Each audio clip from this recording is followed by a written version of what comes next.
Programming is sponsored by Sweet Bay. Sweet Bay is a bayfront village in Panama City designed to inspire natural and relaxed living with a dash of southern charm. The Sweet Bay community features parks, walking trails to the water, a future town center, and much more. It's got all the makings of a friendly neighborhood with everything you need, just a short walk away. For more information about the Sweet Bay community, call 844-35-SWEET or go online to sweetbayfl.com.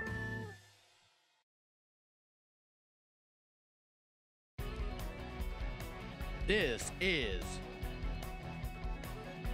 Coach's Corner. Welcome, Commodore fans, to Coach's Corner, a production of Gulf Coast State College. Today, Coach Powell and I will talk about how the men did in 2 big games last week, what's coming up this week. Commodores right now 15-8 overall, 1-5 in the panel conference, and receiving votes in the state coaches poll. So we'll jump right into it.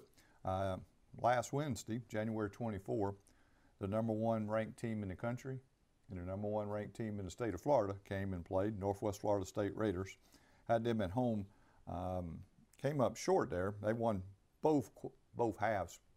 I thought the men fought hard, played hard. Final score was 89-63. So let's jump in, Coach, and talk about Northwest Florida game. Yeah, Northwest Florida, they have a great team, and my goodness, sometimes I had 2 or 3 fans walk by and say, goodness gracious, those guys look like giants. And they do have 2 or 3 guys that are bigger than, maybe not Oscar, but a couple of the guys that play very much for us. But they're just really, really talented and good, and our guys are too. You know, we got some good players on our team, but they're just playing great offense, great defense. Coach DeMayo coaches them really well, and man, he gets on them, and they just seem to enjoy and thrive under that and continue to play hard and play well.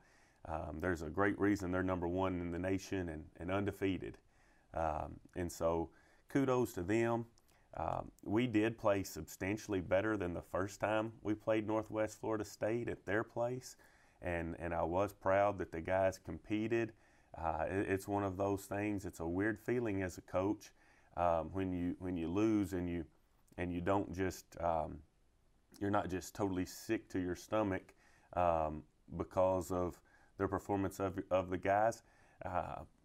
You know, a lot of things we can work on and get better. But Northwest Florida State, they're on top of the mountain right now and just doing a great job. So guys came out, though, and I was proud of them. We competed at a higher level, and it was tough in the first half. I thought we were competing. We just don't have a very large margin of error right now, and part of it is defense. I felt like the first 2 conference games, and even some of the guys in the newspaper said as much as I tried to tell them and prepare them, and we tried to show them a little bit of film, they didn't realize how tough and hard conference play was going to be. You know, we were 14-3 going into conference play, and we'd played really good competition outside our league. And so after that, I feel like our defense has gotten a little better. We actually have changed over and played a lot of zone defense. But at the same time, we just we have some trouble putting that leather ball in the metal hoop.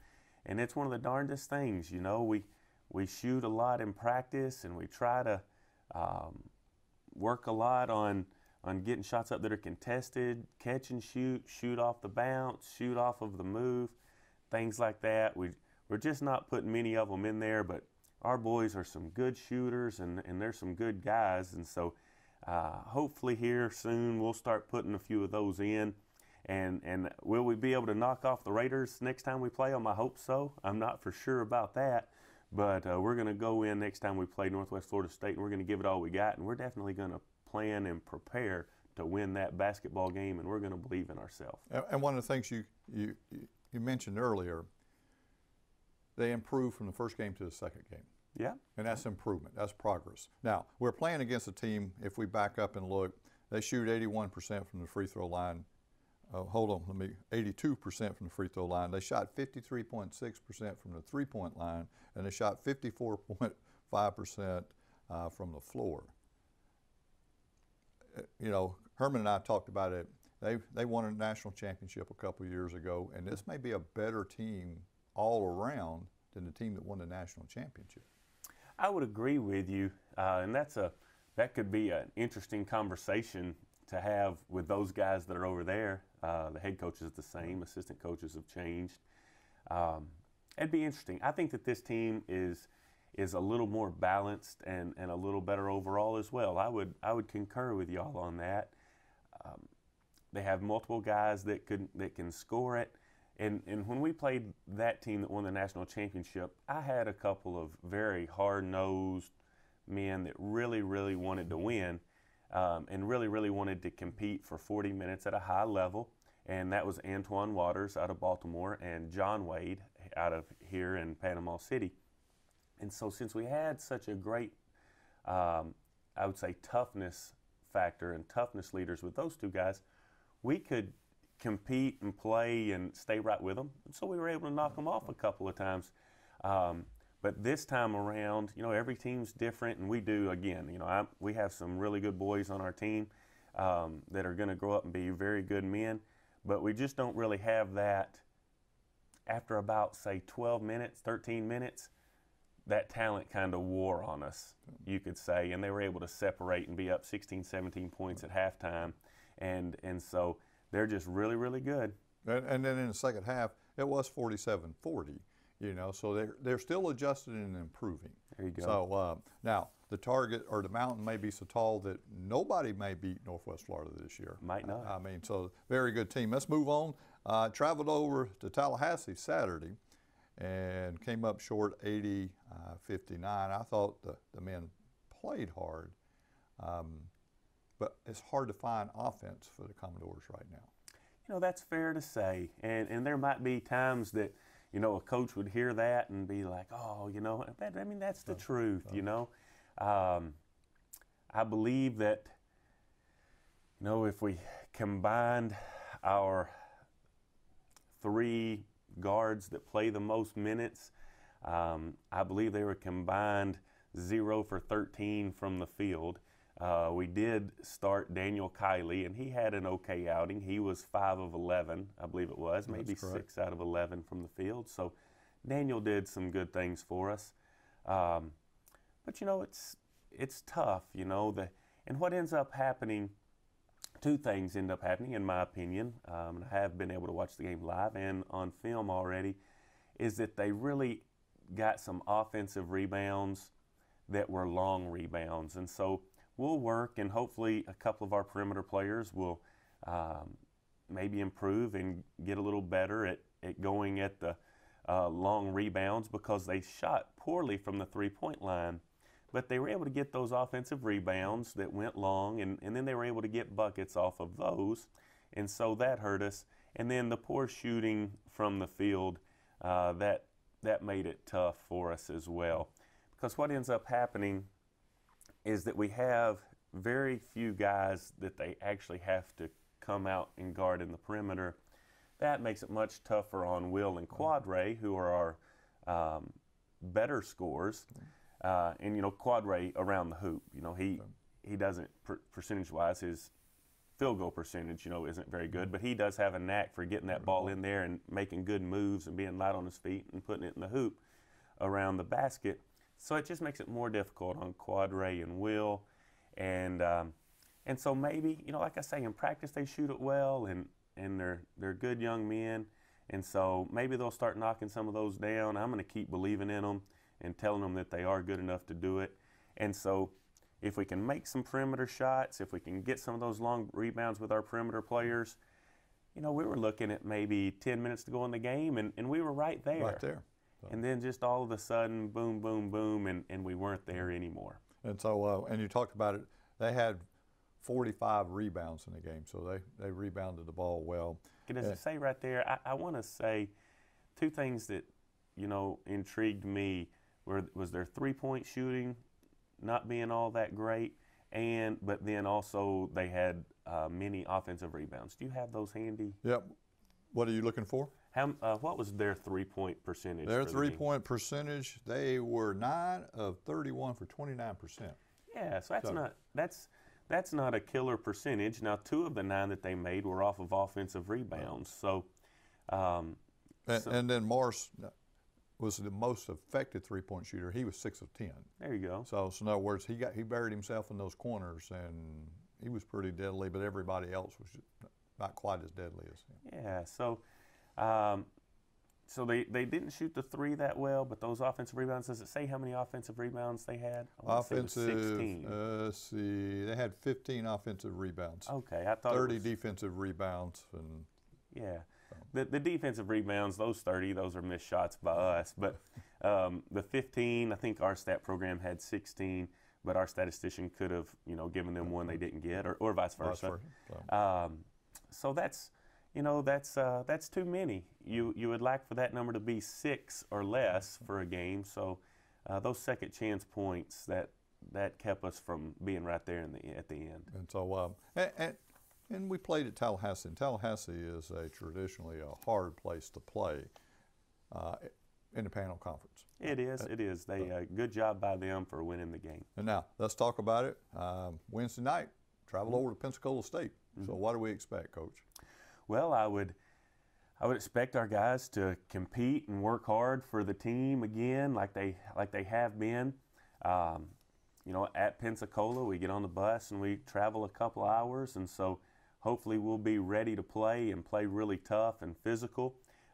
It will be one of those games that I anticipate them to press us full court a little bit, but I expect them to play their 1-3-1 that they've been playing so much lately.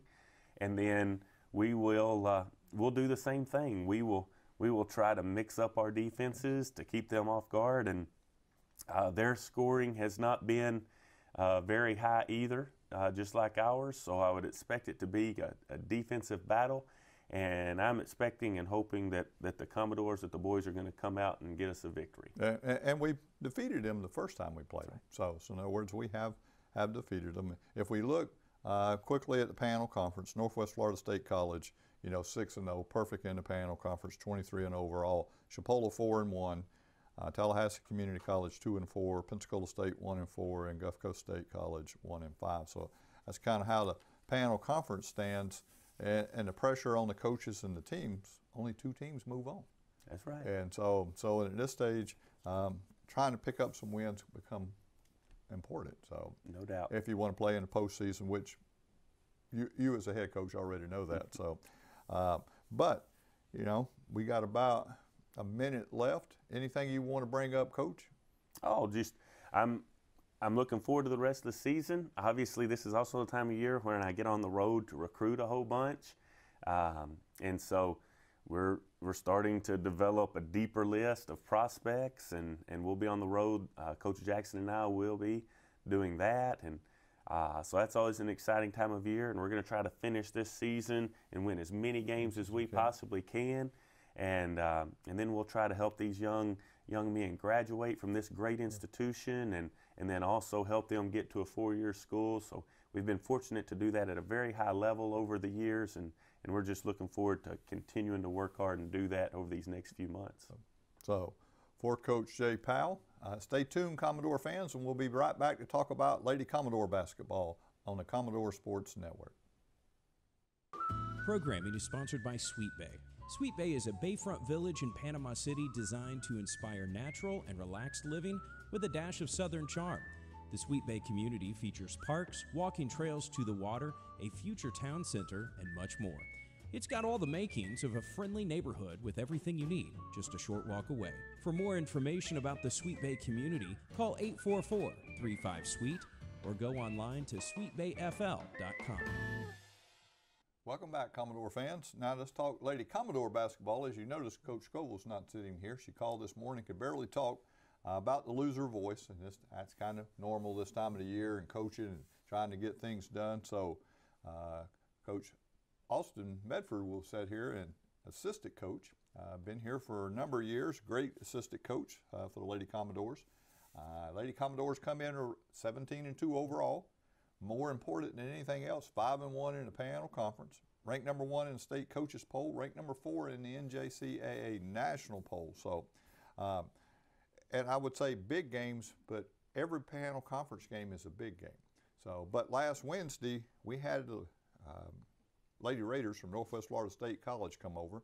They're ranked number 2 in the state coaches poll, ranked number 3 in the NJCAA national poll, and we defeated them 63-51. So a big game.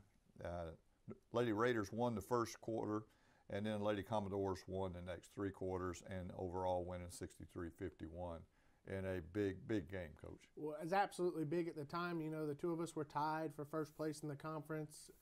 Big game in the second round to create separation, hopefully to ferry through the second round into the third round of conference play. And you got to win your home conference games if you're going to compete for the Panhandle Championship. And we took care of business at home. They're tough, they're physical. Bart Walker's done a great job revitalizing that program. And they came in and competed, and it was a good game. Came down to the fourth quarter, really, was where the separation occurred. So, and in this case, you know, you talk about that. They had home court advantage, and we got one over there. And if they'd have got one here, they'd have got that home court advantage back. Nice thing about this is, even if we end up with a tie, we beat them head-to-head twice, because only 2 teams are going to move to that state tournament. Unlike years past where 3 would move, there's going to be a very good team sitting at home this year. Absolutely, yeah. There may be a team or 2 in the top 10 in the country that's sitting at home watching the state tournament. And it's big, you know, always want to be the 1 seed versus the 2 seed, especially when now we're down to only 2 per conference, so then you're playing a 1 or a 2. You want to make sure you're paired the second team from that conference you're playing against and not the first place team. So now, in that game, Shayla Bennett, 33 points, played all 40 minutes of basketball. Shayla played great. That was the Shayla Bennett we know. You know, she came in, hit shots, carried us through the game, never got a break. You know, she hit shots from the start to the finish, played defense, guarded one of their better players, did a great job on her. Just what you come to expect from Shayla this time of year. And if we look at that, you know, free throw attempts, 12 of 15, 3-point attempts, 5 of 9, and field goal attempts, 8 of 19. So, and then played 40 minutes of basketball in there. But now you expect that from a returning player from last year's team. From a, you know, so-called All-American, you know, you expect that. She came in, hit threes, mid-range, got to the basket, free throw line, did a little bit of everything for us that we needed on that night to get the win. And so if we go, the only other Lady Commodore in double figures was Jeter with 12. Everybody else was single digits that night. Well, Jeter came in. She had a nice run of points there in the fourth quarter, got us some isolations one-on-one, attacking, and scored some big baskets late. But then, you know, we had Dominique Banks, who had 8 points, played big minutes, hasn't got as many minutes lately. Dee from France came in, gave us solid minutes defensively. And Janisha Green started the game off, got the running game going, and didn't score but played solid. So, and like you said, you're starting to get that. Now, I noticed that we mixed up that starting lineup a little bit in there. Yeah, just need to try to change, see what happened. And we had some people battling some injuries and stuff, and just working around it. And the other thing, and Coach Cole is a master at this, as you know, is getting kids minutes. Quality minutes, because you never know when an injury or something goes down and somebody's got to come off that bench. And she's a master at doing that and bringing those kids in and letting them play against great competition. Yeah, and it's important, you know, to get your freshmen some minutes here because they're the future of the program, and they might have to step in. You never know what's going to happen. Someone could get hurt tomorrow, and a freshman has to come in and play. Someone hasn't played as much minutes. And Janisha Green, she's a sophomore but hadn't had as much minutes, but she really was able to get the running game going that game, starting the game, and was effective for us. Now, Lady Commodore's way more effective from the free throw line. They were 16 of 20 for 80%. You know, if we'd be perfect in the Panhandle Conference if we shot those numbers in a game that we dropped. Well, that was definitely addressed in practice. It was an emphasis, you know, in practice we shoot free throws almost every day, and that was a key focus for us this past week. 3-point line, we were 7 of 25 for 28%, and 20 of 55 from the floor for 34.6%. Turn it over 16 times. They turn it over 17 times. 2 great teams, a lot of defense, a lot of pressure. And I noticed when we play Northwest Florida, they want that tempo pull way back. They want to play that half-court game. They want to slow the Lady Commodores down. Absolutely. They've slowed it down. Probably the best defensive team in the conference. Got people scoring around 50 points a game. And to get 63 was, you're probably going to win if you can get 63 points against them with how good their defense is. Now, Saturday, we traveled over to Tallahassee. And Tallahassee's a tough place to play. You know, a big game. We got them here. You know, they were putting up, averaging almost 100 points a game. and came in, and we got them pretty easily the first time here. Lady Commodore shot well, played well, and going back over there, knowing it was a big game, and then y'all had some travel delays and things kind of got off to a rough start. But with all that said, we won 90-85. Absolutely. Yeah, we got on the bus, we're going down 10, and then we just hit traffic, dead stop, and then we come to find out there was a fire that burned up the side of the road. They had part of the interstate closed. So we arrived about 40 minutes later than we would like to. Still had plenty of time to warm up and get adjusted. It just had to speed up the process. But Tallahassee, now, it's completely different from playing Northwest. They play fast, up and down, want to score 100, where Northwest is trying to hold you to 50. So it was a complete contrast of styles, but we did a good job adjusting and handled their pressure and scored 90 points. And you know, we're going to start with us too, Gabe. Scored 21 points, 5 of 8 from the three-point line. And everybody's been saying, but this was pretty much a breakout game for her. Yeah, this is the Astu we knew we thought we were getting coming in. You know, she's battled injuries and slowly has progressed as the season's gone on.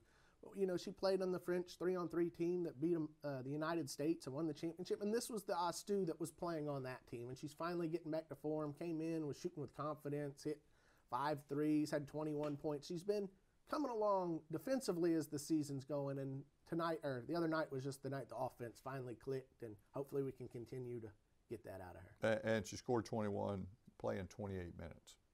So, and then, you know, Bennett with 16, Dunlap with 12, Jeter with 31. Yeah, Jeter came out of the gates, had I think their first 5 or 7 points, was just hitting shots, scoring. They had a tough time stopping her, and they're trapped, and you get a lot on the back end. If you can break that press up front, you can get open shots, and that showed. And we hit open shots and had several different people hit them. And they didn't press near as much as they did the first game against us. No, it just wasn't as effective, and you know, well, in their chance to win at the time. In their case, they depended on turning a team over. They turned their team over 30 times a game. Yeah, our 15 or so turnovers that we had was probably the lowest they've had all season against them, or close to it. And they look to score out of that press and get easy buckets. And in that case, they gave up those points, which is a big part of their offense. Yeah, that's a key part. That's what they're trying to get, everything off their pressure. You know, they still scored in the half court. Japonica James had a great game and kind of did what she wanted for them, and they still had 85 points. And James with 27, but the only Lady Eagle in double scoring. Yeah, we did a good job. Held Jazz Hill, who's one of the top 3 scorers in the state, down. She didn't get many good looks, and that was a key in the win. I'm sorry, she had 15. It was the other one. So both, you know, and you kind of expect that, and that they're going to get close to their points. But Lady Commodores did a nice job of defending her. James got a lot of that at the end. She just has an instinct for the ball. You know, when it comes off around the rim, and she plays hard. And yeah, she just plays so hard and so aggressive, and just when she wants the ball, she's going to go get it. She might not score after she gets it, but she's going to get it, and probably is going to either get to the line or make the basket, or both. So when Herman and I, we talked about it at the beginning of the game, she was playing even faster than she could play because she wanted that game from the tip. Yeah, they knew that was important for Tallahassee, especially if they were able to win that game. It would have put us all in a 3-way tie, and now we've created some separation with the win. So that was huge in the standings, especially with 2 teams going to the state tournament. And if we look quickly at Lady Commodore scoring, 18 or 26 from the free throw line, 69.2%, 10 or 22 from the three-point line, 45.5%, and 31 or 54 for 57% from the floor. Not bad shooting when you consider that's at the Eagle Dome on freestanding goals. Yes, we shot the ball well in an environment we normally don't shoot the ball well in, so that was a positive to see. So those were 2 big games. You played the number 3 ranked team in the country, and now in the number 6 ranked team. And now we get to travel over to Pensacola State College. What do we expect there, Coach? Well, you know, it's always tough to go to Pensacola and play. They play well at home, and we've struggled there. But they're going to play. It's going to be similar to Tallahassee. They're going to be up and down. They're smaller, but they're going to get up and down, press, run, a lot of dribble drive, attacking the basket. They were able to when they played here earlier in the season, get to the rim a lot and score effectively. So it's going to be a tough game. And we talk about Pensacola State. Now, they're ranked number 13 in the country. So it's not like, you know, we're doing this. And basically, for the most part, Chipola now has finally dropped out, still receiving votes, but every game the Lady Commodores have played in panel conference is against a nationally ranked team. Yeah, we went into actually our Christmas break with every game after Christmas when we played Shelton and South Georgia Tech. Every game from then till the end of the season, the team was ranked in the national poll. And so now, and you follow basketball. We're going to take a little side trip. Is there any other conference in the country that plays their whole conference is against nationally ranked teams? No, there's probably not anybody else that has 3 teams ranked in the top 25. So that's the thing there. That says how hard it is in the panel conference. So Lady Commodores will travel Pensacola Wednesday. We'll bring you those games on WKGC 90.7 FM and HD. Quickly down the panel conference standing: Gulf Coast State College 5-1, Northwest Florida State College 4-2, Tallahassee Community College 3-3, Pensacola State College 1-4, and Chipola College 1-4.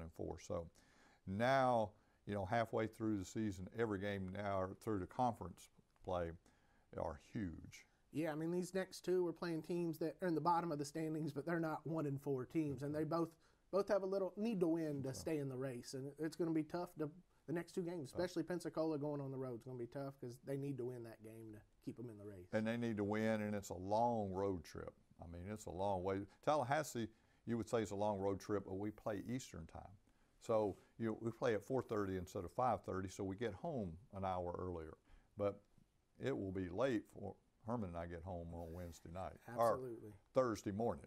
Yes, because and then Tallahassee was on a Saturday, so you know they were able to rest and sleep in a little bit, and they have to get up, go to class on Wednesday, and once class is over, we'll head over to Pensacola and come back afterwards. But it will be a long day for them girls. So it's a long day, a tough trip, and then Lady Commodores will be off Saturday, and have a break, and then we'll have Chipola here the following week. Yeah, it's a needed break. You know, as the conference is worn on, we've had some tough physical games, and bodies wear on as it goes. And it'll be nice they'll need a couple days to get some recovery and then get ready for Chipola, because that'll be a fun one here. Because that's an important game too. And like Herman and I told you the other night, we don't want to go to Chipola last game of the season at their place, having to try to get into the state tournament with a win there. So. No, you want to keep your lead in the top of the conference and keep that separation from second and third, especially all the way going into that 3rd round. That's important because you got to go on the road in the 3rd round in Northwest still again. Yep, so we've got to go back there, and that's a tough place, and Chipola's a tough place. And so, and truthfully, there is no easy games in the conference. Exactly. So if you don't play every night, it's bad. So for Coach Mefford, I'm James Baxley. Thanks for watching, Commodore fans, and we'll see you next time on the Commodore Sports Network. This has been Coach's Corner with your host, James Baxley.